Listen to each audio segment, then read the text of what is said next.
Welcome to today's edition of Mental Health Matters. Today, I have Jamie Jones on the show. We're going to be talking about post-COVID and how post-COVID is affecting people's lives. Get you something to drink, get you a snack, and come on back. Good morning once again, Jamie. How Good are you doing? morning. How are you doing this morning? Oh, I'm doing very well. A little tired, but hey, I'm here. I know I'm tired as well, but thank you so much for just uh making a sacrifice with your sleep to kind of talk to me about post COVID. How's things been going with you overall? We haven't talked in a while. It's been a long time. Yes, everything is going really good. Um, just my business is booming, which is very nice, very, very busy.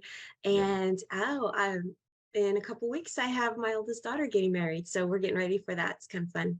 Oh, nice. So, oh, did you Yeah. help plan a wedding too?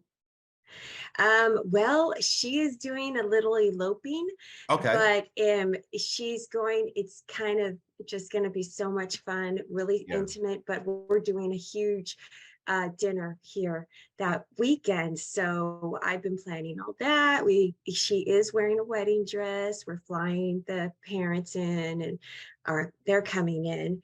And yeah, it's going to be great. We're very excited. He's a That's lovely man. So yes. That is super, super exciting. Fun, fun, fun times. Um, yes. How have you been? I've been doing good. Oh my God. I've been doing really, really, really, really good. I've switched jobs outside of this show. I've got another job, which is really, Wow. really good. It's more focused on my skill set with mental health uh, Mm, and the homeless population. So nice. yeah, really, really, really good. So I'm Well, congratulations on that. thank you. Thank you. I'm going into my fourth week now. So just like, you know how as you start a new job, you got to learn a lot of information, get a chance to learn the company culture, the staff. And so Hmm. it's definitely, it's going good so far. So I'm super excited to see where this is going to go for sure.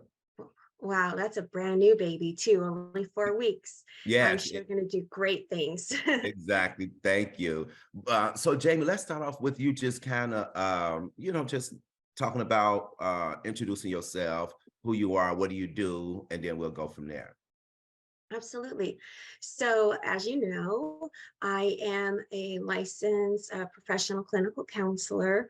I have had my own practice now.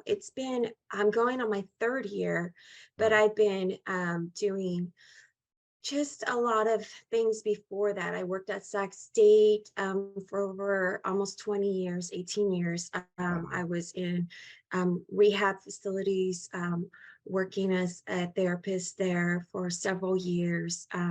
So just a lot of background with mental health and all different age groups, all different populations. It has been really, really great. So a journey for sure. That's awesome. And Jamie, what made you want to take this career path and being a licensed therapist? Oh man, I just I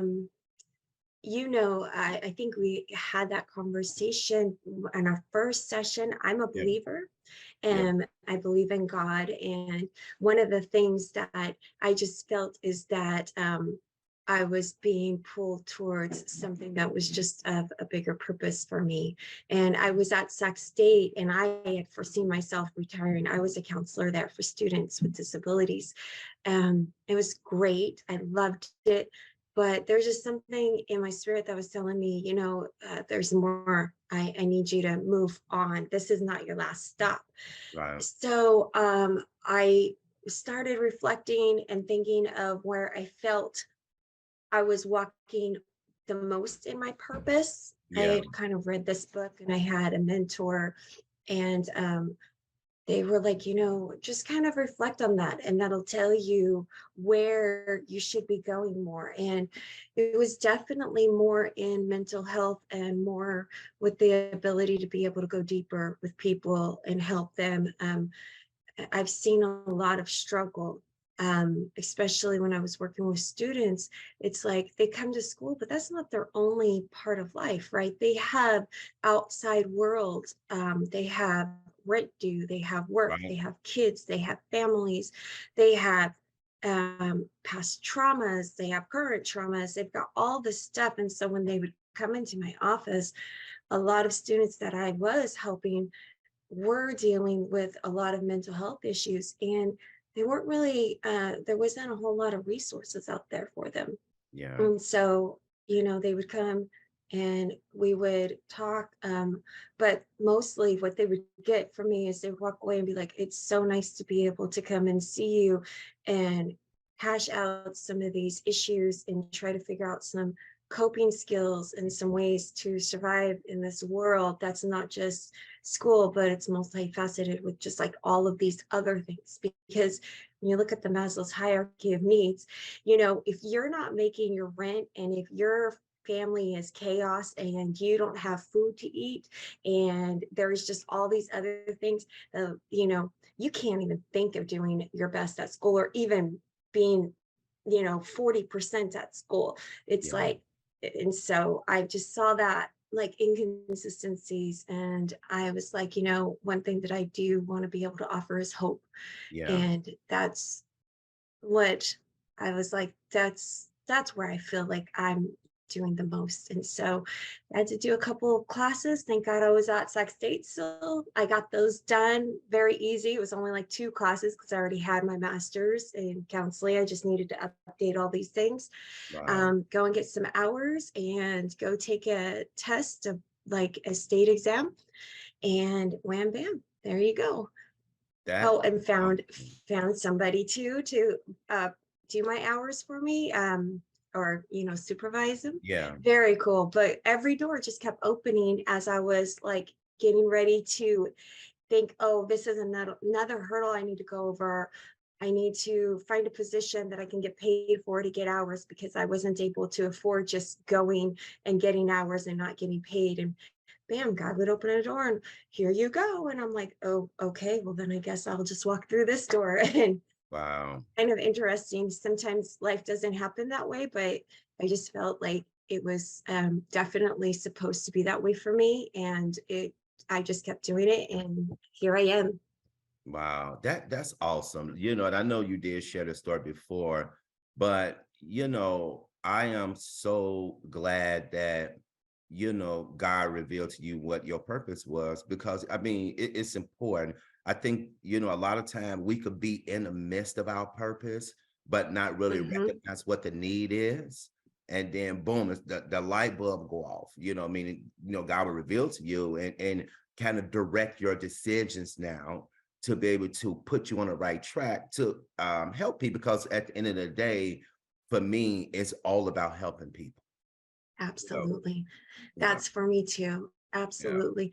And I love the way that you say you could be walking in your purpose, because that's the thing too, is God is very fluid, right? So you'll be meeting a need that is in this period and season in your life for yeah, everybody and for yourself. And also he's stepping you up and he's training you, to move on and to move on and to move on, because we don't just stay stagnant, yeah, we grow. And so, yeah, I think like that's so true. And wherever you are, I don't believe that as long as you are moving forward, and whatever Yeah. that forward looks like, Hmm. it's always it's always used for something. It's not for nothing. Because I Yes. find a lot of my clients go, I don't know what my purpose is. And I'm like, Yes. you may not know, or you may not feel like you're walking in it right now, but maybe you're in the training ground Yes. it Yes. to that purpose. And Yes. let's never, I mean, because when I was younger and I was working in customer service and serving tables and, working in a convalescent hospital, different things like that, because my purpose, I believe I was born here to serve people. And Yes. that's where he was grounding me. I mean, my first job before I was even like, I think I was 11 years old. A woman down the street needed someone to help with their daycare. And I was like, okay, I'll help you with your daycare. And all I was like, she would just tell me what to do and how to do it. And Yeah. I'd be like, okay, yes, ma'am. And it's like every little step just humbled more to be able to listen to people's needs, to be able to kind of be there and not feel like I knew everything. And I think that broke down some of the things that inside of my character, like pride or something like that, Yeah. that have stopped me from, being who I needed to be to move to my Yes. next steps. Yes. So, Absolutely. It's interesting. I have a story to share. So I have a close friend of mine who he ended up trying to get other jobs in a different career path. So his background career path is in serving people. And so he went out and he wanted to work in a gym because he loved to work out. And as a mhm, matter of fact, he ended up getting hired at the gym that he actually worked out at. Then he wanted to get a job at like a fish and wildlife store because he loves fishing. And he actually got hired there too. But mhm. the interesting thing, Jamie, is for some reason, some way, somehow, even though these people hired him, it was like they did not hire him because when he went for the job at the gym, they told him his start date and everything like that. So he ended up going up there and they hired somebody else. And he was really flustered and just Oh upset. no. And so I was telling him, I said, well, man, I felt that even from the beginning. I said, I feel like you're meant to do something else. I just knew it. And then he said, oh, he was kind of blowing me off. And then he said, well, I'm just going to work at the Fish and Wildlife store because he was going to do both jobs. Just so Mhm, happened when he went to the Fish and Wildlife store to get, the onboard and all that stuff, they told him they didn't have enough hours. So he didn't get hired. He was upset. He was upset. He was just, venting it. And I kept telling him, like, look, it's meant for you to do something else. I kept telling him that. And so mm, he ended up getting hired at a previous company that he worked for, which involved like serving people, like, kind of like caregiving and stuff. Let me tell you mhm, stuff. When he started working back at the previous job, which I kept telling him, I felt like God was leading him back there, even though he didn't want to do it. When he started working back at that job, maybe after maybe like 4 or 5 months, he met one of the staff members doing shift exchange. And the staff member told him, I've been watching your character. You work really good with the wow. clients. You manage the medication well. You're organized, and all. She just said all these good things about him. She said, I know a family that is in need for someone to care for their elderly dad. And this Mm, family is, not just having things to do, but they're very wealthy, just. And so he ended up getting introduced to this family, and immediately it was an instant connection. mm, Right now, today, he is helping taking care of this older gentleman who needs his assistance. And it is really changing this older gentleman's life. You hear me? wow. I mean, it's such impactful. And he be sending me all these pictures and just, and then the other day he was like, this what he said to me. He said, do you know what I was thinking about the other day? I said, what? And I already knew. how it didn't work out with me working at the gym and the Fish and Wildlife store. He's much more happier. Hmm. He's feeling his purpose now because he's where he want what God want him to be instead of doing what he want to do. Hmm. Exactly. Wow, that's such an awesome story and testimony right there, right? Yes, And you had absolutely. that already in your spirit, like kind of like someone's telling you, just tell him it's all good. Yeah, Tell him not to trip. I yeah, got this for him. And he's like, you know, and we all want to have control and know where yes, we're going. And so we get a little bit like, oh, we don't want to hear that right now because I thought this is what I wanted. And yeah, then bam, he's like, I'm so happy. And yes, look at this man. He is impacting his life, giving him the best care that he needed for him, yeah, you know, in his old age, being well taken care of, living. yes, That is so amazing. yes, That's awesome. absolutely. Yes. So let's talk a little bit about COVID because I want to, Hmm. segue into our topic. So how was COVID, Jamie, for you, meaning working as a therapist? How did it affect your business in a good or bad way per se? Well, when we were actually active in COVID and the lockdowns were happening, I was a full time, still working at a rehab facility that was a live in for a gentleman that had high trauma. And so I was mandated to go to work. And basically, my life did not change. The only thing Wow. that did change was, you know, we would have to test every day to go to Yeah. work, and that kind of thing. Um, One of the things that changed for the house was, and this was pretty hard on the gentlemen that were having to live in the house, is they were not allowed to have visitors. You know, we would do weekends where their family would come. We would have family sessions and then do some picnic or something. Um, and that was not allowed.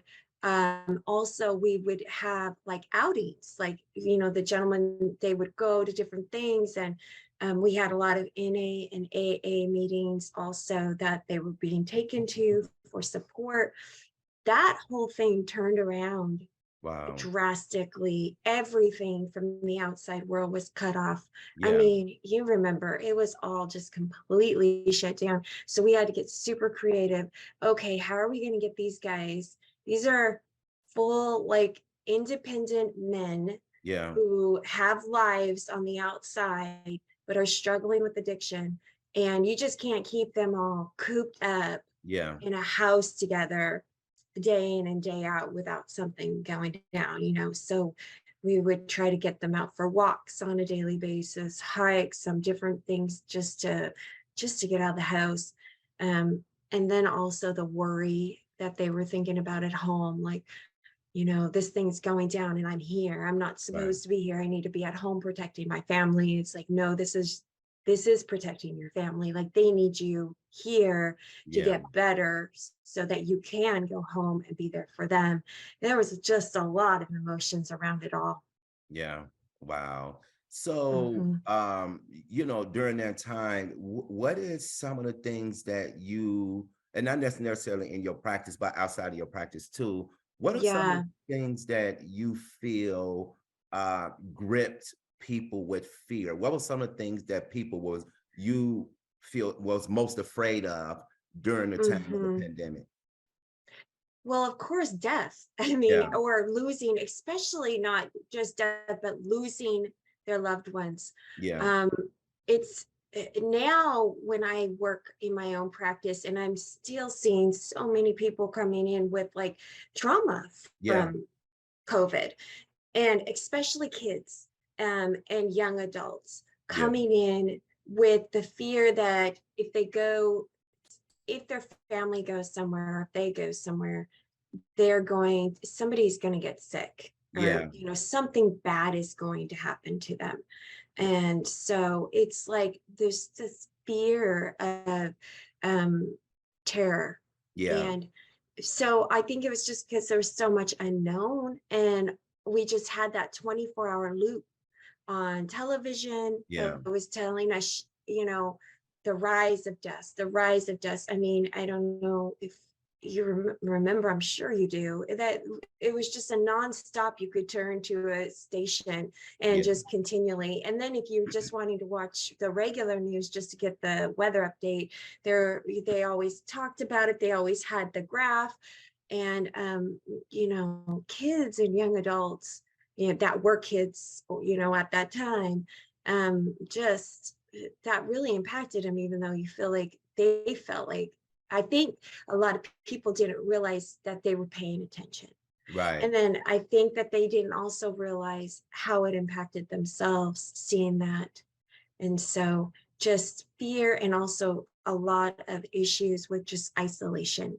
Yeah. So a lot of depression, coming from a very social world, where we're going to work, we're doing our thing, even for people that are more introverted, Yeah. um, that that doesn't mean we still don't need socialization. It just means that we need, when you're introverted, it's a little bit less, tends to be not like in groups and crowds, but tends to still, people who are introverted still have their close friends that are around them, or their close family. So complete isolation for some people, that was happening.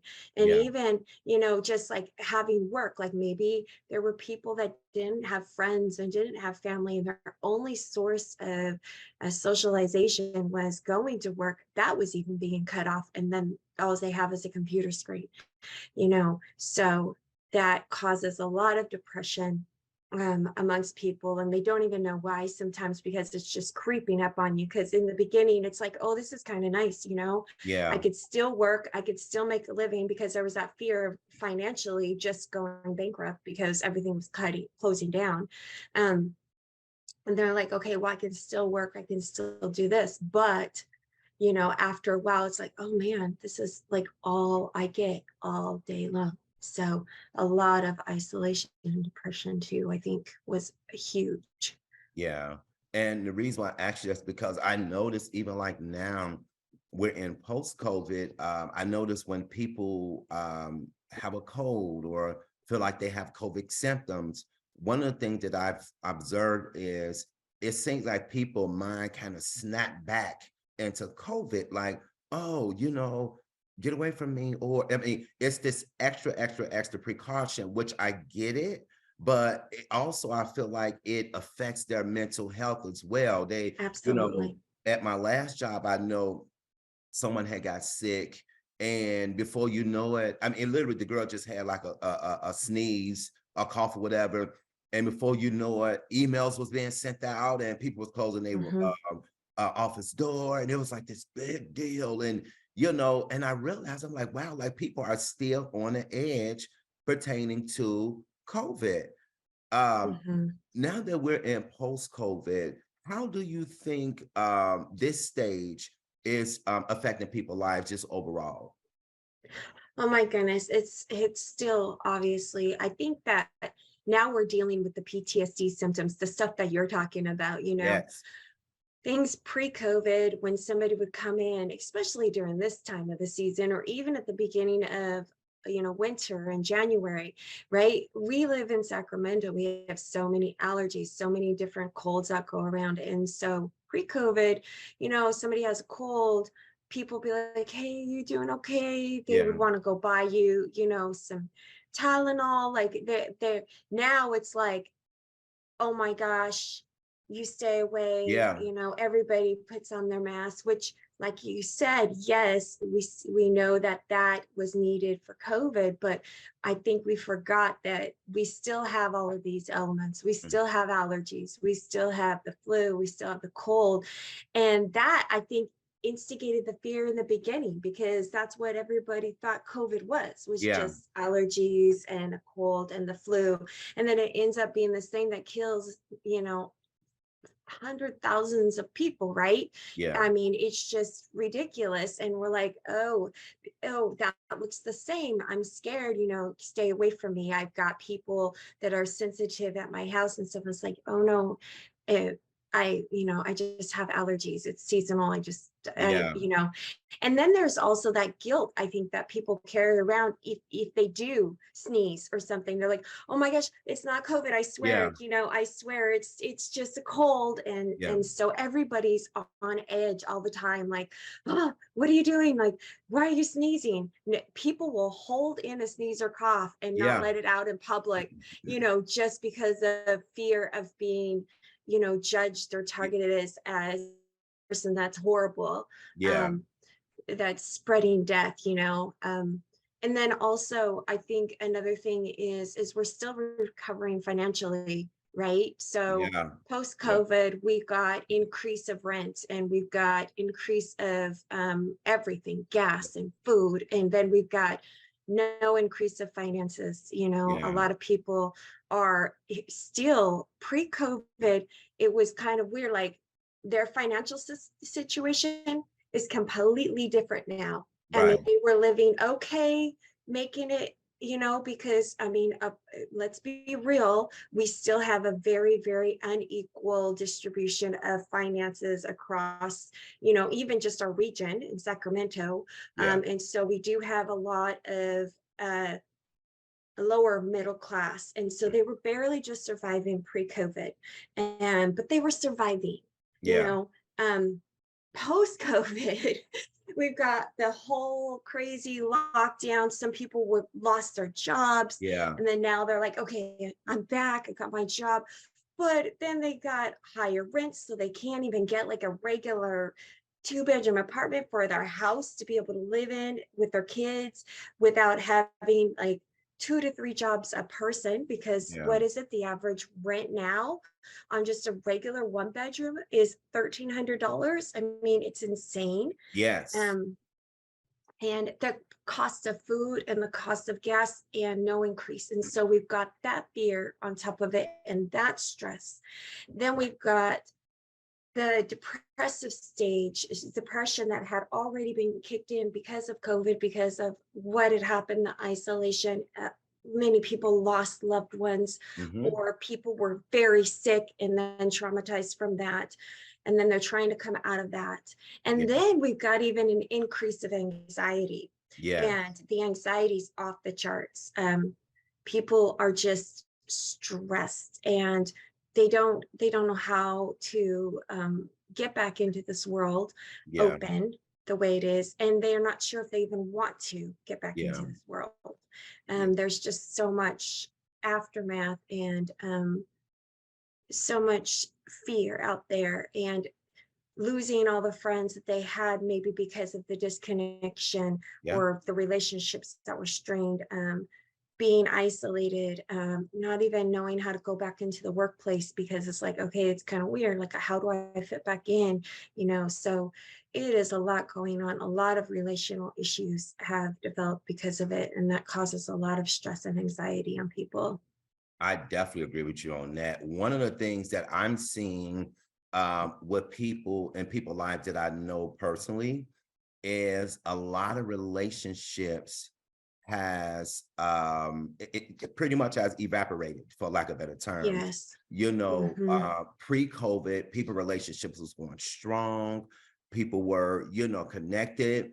But during COVID, what happened was the isolation period. I think people were just around each other too much, and people really Hmm. start to learn who they were either married to or involved with.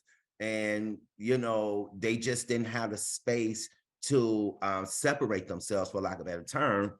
And now Hmm. what's going on, I think that because of the isolation, and people are just kind of forced to be around each other because the mandate, for quarantine and all that stuff. And now people are just like, oh, I'm kind of just like, I'm just tired of this person, or they don't know how to properly communicate their feelings or what's going on with them, or and now it's crazy, and a lot of Yeah. people, the divorce rate. I mean, I know a few people who are definitely in that stage, and I feel so bad because for them, because they didn't, this wasn't something that was planned. you know Yeah. this pandemic hit the world, And, unfortunately, during the isolation period, they didn't really know how to deal with, their partner, in terms of, oh, around this per 24 hours.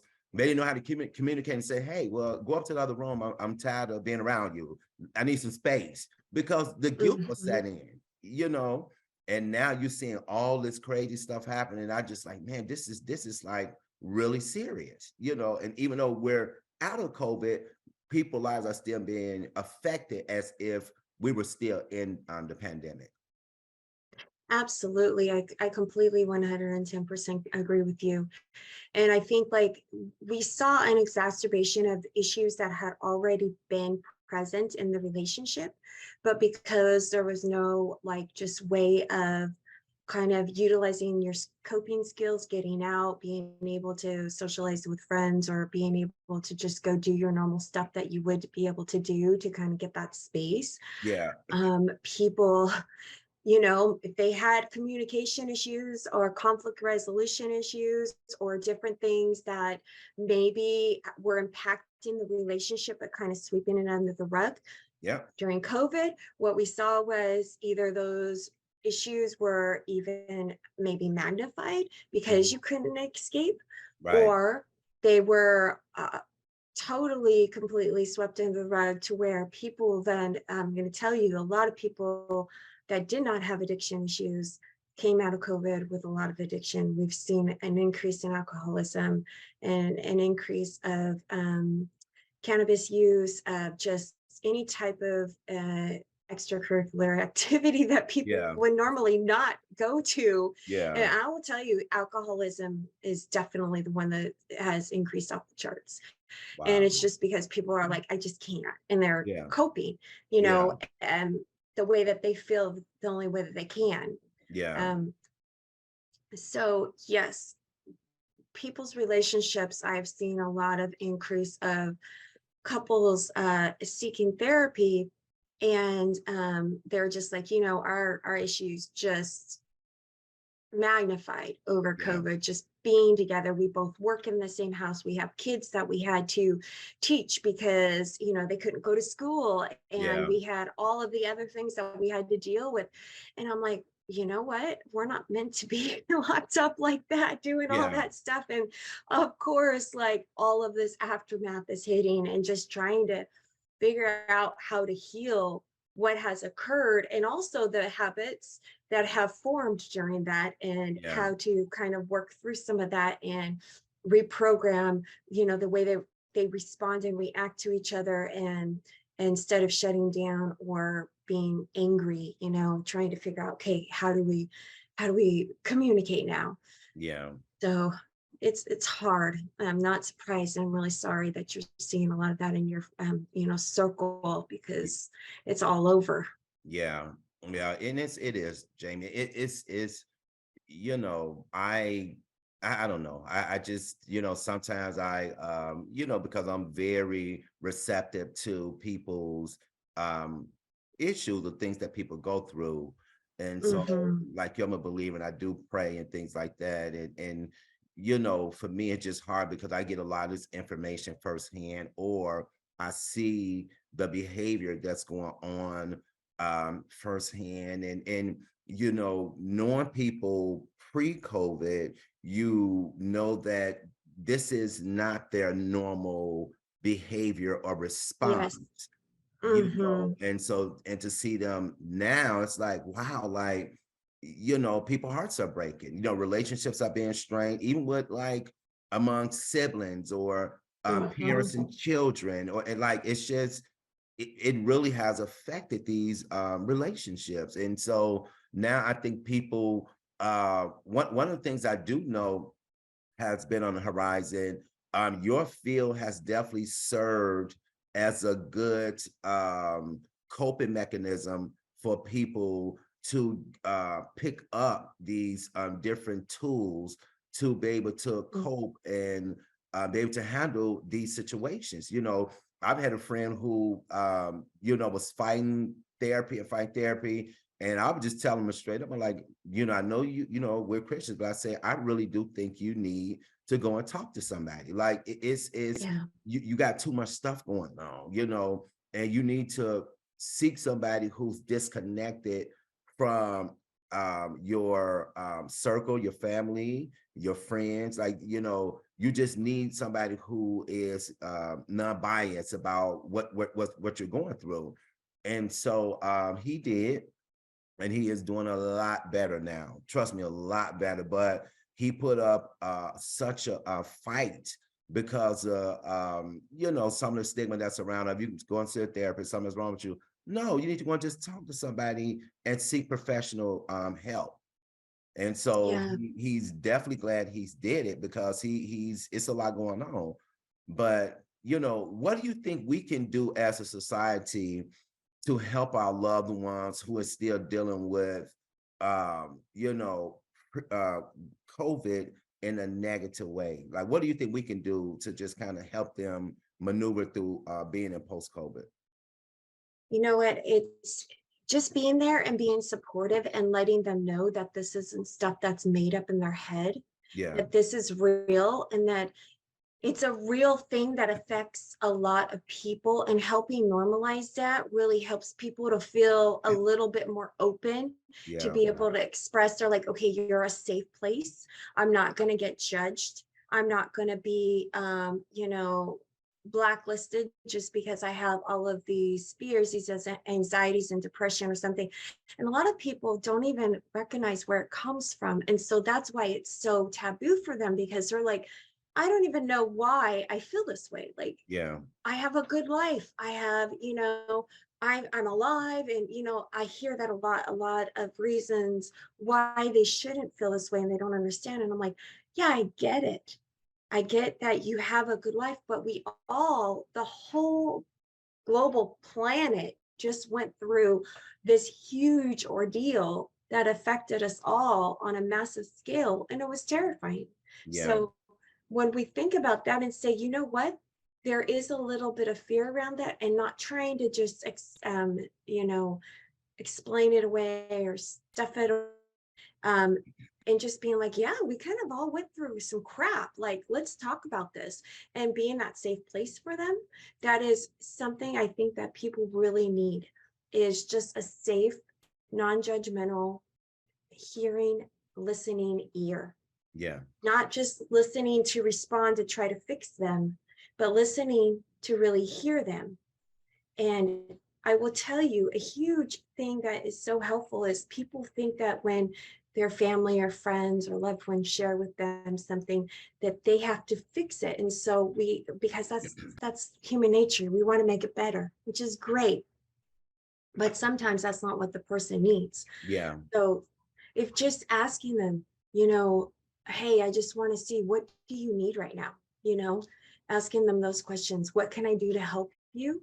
Or what do you need to do that will make you feel better? yeah, Um, and then that gets them to kind of internalize and look at themselves and what they need to do, because they may have not even asked themselves that, yeah, and they may not even know. And so they'll be like, I'm feeling really anxious right now. I don't know what to do. Can you come up with, like, give me some suggestions? Can you just listen to me right now? And you're like, sure, I'll be that listening ear if that's what you need. And if you find that this person, like when you were sharing how you had your friend who you knew needed that help, also offering them that to them, and sharing that this is okay. There's nothing wrong with you because yeah, you're somebody to talk to. It doesn't mean that you're broken. It doesn't mean that that you need to go to a hospital or anything like that. It's okay to go talk to somebody else. Sometimes we all just need that, and that's what yeah, therapy is for. It's like that place, that non-judgmental place, to just be able to kind of just go and speak whatever is going on inside yeah, without having to hold back, because they don't know you. They yeah, don't, that's what they're there for. yeah, And it's like, and they're not going to get offended. So you don't have to um regulate yourself. You could just be like, yeah, okay, this is really what's going on. yeah, And what you brought up, which is probably, I think, a really great subject for another time, because it's really kind of deep, is when we are believers and that guilt and shame that surrounds us when when we feel like we're not a good enough believer, a good enough Yeah. Christian, and that's why we're thinking this way. We Hmm. only need to pray more. We only Hmm. need to read our Bible more. And Yeah. that's the only reason why we shouldn't be looking for outside help, because God is the Redeemer. Yes, God is the Redeemer. He also gave us people, though, like sometimes that if you do need to have that person just to listen, he isn't saying that you're less of a Christian Yeah. or less of a believer, or not good enough, um, because you seek outside help. Yeah. And so I love that you offered that. And it's true. All it is just sometimes it just an outside professional giving you a couple of suggestions like, hey, these are some really great coping skills. I mean, I tell like some people that I have that suffer with depression, I suggest to them, I'm like, if you're really suffering like with depression on a day, like, well, first of all, let me back up. I tell them, if you have a friend or a family member or somebody that's close to you that you trust, um, and they'll say, yeah, I can think of somebody. And I'm like, okay, so what I would suggest you doing is sometimes with depression, we get low and Hmm. it's hard to get back up again. It's Yeah. hard to get out of it. And so that person, you can talk to them and say, hey, can you be like my person for when I'm having a really bad day? And I can just text you, it's a bad day. Yeah. And then maybe you can text me back, or call me or say whatever, like, okay, you get this bad day, but Right. tomorrow I'm checking on you. And so you have that person that that's going to follow through. And so you're being given the green light. You get a bad day because we're human. We all get bad Right. days. But then they check in the next day and like, hey, how you doing? Right. And you're like, no, it's still a bad day. I haven't got out of bed. I'm not okay. And then that person's like, okay, I got you. What do you need? Yeah. you know and they may be that person that says like, I'm picking you up and we're going for a walk, or um, you have until 10:30 and I'm checking in on you to make sure that you took a shower. And it's not like you need like somebody there as a regulator. They're not like that. They're not a parent. But sometimes it's like that little extra push to know that somebody's got your back and they're supporting you and they're like Yes. rooting for you, and the accountability, because sometimes we don't want to disappoint, to say, okay, thank you, I got it, I'll text you when I'm out of the shower, Yeah. and those little wins. And then that person on the other end just saying, that's awesome, good job, you got out of bed, you got out of the shower, okay, what is your plan for today? And just Yeah. kind of getting you out of that rut of being in bed, Yeah. staying there, So those kinds of tips too, I've used with people to just like say, get your resources, get your support going. Yeah. That's awesome. Absolutely. I want to share a story too. With well, I'll share a story about the opposite or kind of what we're talking about, because I also have a friend who was extremely close with his family and his brother in particular. He lived with him, and they was very close during the pandemic. Quarantine works for them, isolation works for them. They just built this bond. But what happened is when COVID, kind of was over, and they lifted the mandate for quarantine and wearing a mask and all that, one of the brothers sought out kind of like his own path. He Mhm. started making his own friends, found him another job, moved out the house from with his brother and things like that, because he felt like, I just kind of need to go in another direction. I still love my brother. We're close, but I just need to make a life for myself, because we were just around each other 24 hours a day, playing video games, doing whatever they was doing. And he was like, it was okay then, but now I don't want to continue in that same routine, or stay on that same path with my brother. And now the brother is extremely offensive. He feel mm, rejected. He feel like he mm, was abandoned. All these negative thoughts and things is coming out of his spirit because he's hurt. So I had to explain to my friend. I said, "Well, your brother's hurt." I said, "You guys have always been close. You guys stayed in the house together during the pandemic. You guys played video games, and y'all was okay with that, But now, the routine have changed. You lived out, you moved out the house now. You got a new job. You don't see him as much. You don't talk to him as much because you're trying to build your own life. And he's hurt, and he don't know how to cope with it. So I was trying to tell him, like, you need to, talk to your brother so that he can seek some counseling because these feelings that he's feeling, he really don't understand where they're coming from. He don't know how to deal with them because of his mindset. You're my brother. You're supposed to be here. And, why are mm. you doing this? And he really doesn't understand why, that, well, he doesn't understand it's okay for his brother to have a life outside of him in so many words. Yeah. Oh my goodness, that's it sounds like the enmeshment that occurred.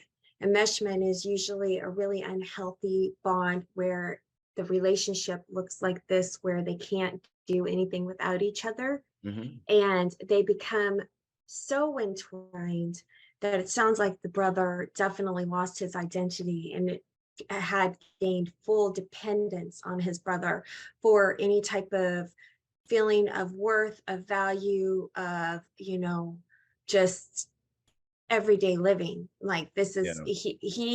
he put that pressure on his brother instead Mhm. of putting it on and finding that within himself.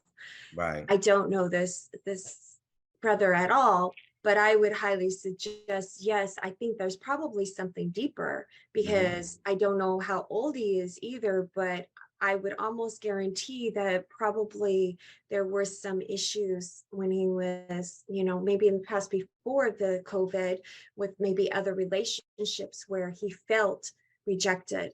Mhm. And he's just reenacting that and he's feeling rejected and not seeing not seeing that this is normal. His brother, it's Mhm. okay. You could still live your life Yeah. and he can still love you, you know, Right. it's Right. okay. Right.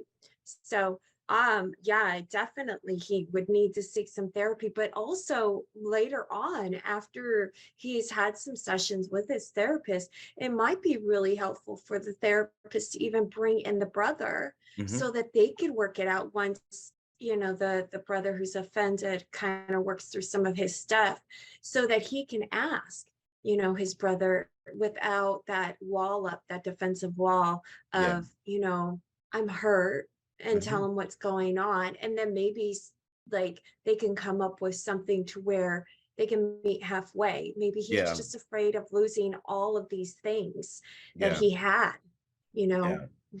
we don't like change, Right. especially when we've got like when we really like our routine and then all of a Yeah. sudden it gets like twisted a little bit. So, Yeah. And the interesting thing too, Jamie, the brother that got offended, he ended up getting in a relationship with a girl. It's mm, extremely unhealthy. And mm, now they have a baby. mm, And I mean, the dynamics is just so unhealthy. It's just mind blowing. And so, what he was doing, he was kind of manipulating his brother a little bit, saying like, "Oh, well, now I got a son, well, I don't have time." It was like this reverse oh, psychology or he was trying to something. hurt him. Exactly. Yeah, I don't have time. I got a baby now and I'm in a relationship. And, so the brother was like, okay, fine. Well, when you get some time, let me know. He was taking that approach because he wasn't offended at all. Then the brother got offended because he wasn't offended. It's just crazy, So this be me on the sideline, trying to coach my friend, the one that, have the brother that was offended and trying to really get him to understand like this is what's going on. He really don't mean no harm with this. He just dealing with some stuff, and so I just, man, it's just all I think about this stuff as I'm talking to you. And I think about how I'm grateful that God put me in these people's lives to Mhm. direct them where they can get this help to bring some type of normalcy and balance to deal with these, issues that's, internal, like that's in them, and inside of them. So Absolutely. I think it's funny because you said the issues that are internally in them. And I think with COVID too and post COVID, we're seeing a lot of issues that were already there, but yeah, they're just exacerbated even more, right? yeah, So, or we're seeing issues that weren't there at all that totally developed because of COVID yeah, and just all of that trauma. And so, I mean, some good things that did come out of COVID is for sure an increase of telehealth and different yes, options that people could call and they don't have to go into an office. They can go on the phone. They could, do Zoom just like we're doing right now. Um, and also I think too, a lot of people seeing that therapy is not a taboo. right, Um, Out of desperation, they're like, I gotta talk to somebody because this isn't good. People that would have never in a million years talked to anybody, even after COVID, are like, these feelings aren't going away. They're right, just getting worse. And so they're seeking out and then they're like, oh my gosh, like this actually isn't bad. And they're seeing that it's not this thing that they thought it was. And they're like actually the biggest cheerleaders, yeah, and they're going out, get therapy, get some help, it's okay. yeah, So I think that's what a lot of came out that's positive, is that people are looking at their own mental health and really taking yes, it seriously, because I think we over focus on our physical health, which is great. We've got mind body spirit, though we've got all of these things, our triangle of balance, and if we neglect something, then we're going to be off. And a lot of people during COVID were overly focusing on like their physical health, like hmm, exercising and stuff, because it was the only outlet mostly yeah, that people had, right? yeah, But now it's like, ooh, but my mind is not right. And I'm like, yeah, yeah, let's start working on that too. Let's get yeah, you a little bit balanced. yeah. So that's good. Yeah. Jamie, I like how you said, pretty much people were kind of forced to deal with their mental health. And it's true, things was going on before COVID and now COVID just exposed it. But one of the things I do agree with you, I love about that whole thing is because the stigma that was attached to mental health. And I kind of feel like during the pandemic, people who probably wasn't necessarily struggling with mental health accumulated, mental health due to the pandemic. And it kind of helped bring the people who was dealing with mental health before COVID. It kind of helped them to come out the shadows and get the help that Hmm. they needed too, because it's like, okay, it's okay now because I see this person is dealing with the same thing I'm dealing with, even though I've been dealing with it longer than them. But now it's okay, and I think more so people has definitely have come forth now, and there people are still coming forth because even like now, people are. The newest thing is I was watching news the other day, and I heard people talking about this too, like, oh, there's supposed to be another pandemic coming. And people are really concerned about that. Whatever that is, Yes. whatever that may look like, but people are really concerned that there's another pandemic coming, you know? Yes. And that's the thing too, is I guess, media and sources and resources to be able to see, Yeah. a lot of information is super helpful. And don't get me wrong, I really do. I appreciate, like, I like to go to my phone and be able to look at, okay, what's the weather going to look like today, or what's traffic look like right now, or different things, and the news. And we've got all of these sources. Even people are wearing their watches, and so they're Yeah. constantly getting inundated with all this new information. And there's constant focus, because that's where media got a lot of their focus from, is they get it from fear. They get it from being able to have you hit their news story because somebody died, or because there's another pandemic, or there's all of this things, all these bad things that are happening in our world. And this is the thing too, is there's always been bad things that are happening in our world, but we just never had access to where it's been in our palm of our hand 24/7. And so just being aware that, yes, you're going to see this information. And you know, if another pandemic hits, and I don't even know if it's a question of if, it's like, it's humans. This is what happens. We always get new flus, the bird Yeah. flu, the swine flu. COVID ended up being one that was just really intense and took a lot of people's lives. And it was a big one. And there might be another big one coming. I don't know. But that's part of when you're talking about your own mental health, causing that excess anxiety of always thinking about what can happen in the future, and the worst case scenario is not good for our psyche. Yeah. And so sometimes turning off, that watch on your phone, getting all of those news blings, or turning off your phone, or just stepping away from the news for like a certain amount of day, even fasting. I really think we need to fast from these types of things, because Yeah. bad things are going to keep happening. It's going to occur. The Yeah. thing is that you're inundating your mind, and we could only sometimes we think that's all we think about is the bad things. And then we even start doing that in our own lives, like Yeah. thinking about, oh, this problem is coming up. Okay, what's the worst case scenario? And trying to solve like 5 different scenarios of the same problem when the problem hasn't even come up yet. Yeah. It's like, it's that future thinking, right? There's that the idea is if you are thinking about the future, you're causing anxiety. If you're thinking Yeah. about the past, you're causing depression.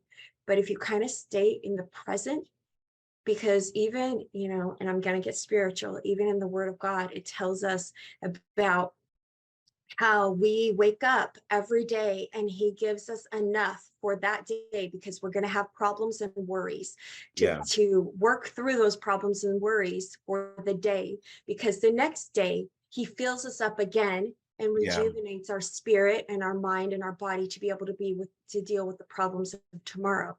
Yeah. So we don't know what's going to happen tomorrow. Yeah. Thank you. Thank you so much for this, Jamie. We first of all, you shared a lot of good information. And I knew it. And it's funny because as we sitting here talking, I'm thinking like, oh, because we have been interviewing so long. And I'm like, oh, okay. She I knew this was going to be a good show, so many words. But we have definitely run out of time. And as you see, the Yes. hour goes by so quick. So once again, thank Thank you you. so much for having me too. You have a wonderful day. Okay, you too, you too. And that's it for this edition of Mental Health Matters. If you enjoyed this particular show, if you would like to be a guest on our show, or if you would like a DVD copy of our show, please dial 916-366-4600. Thank you.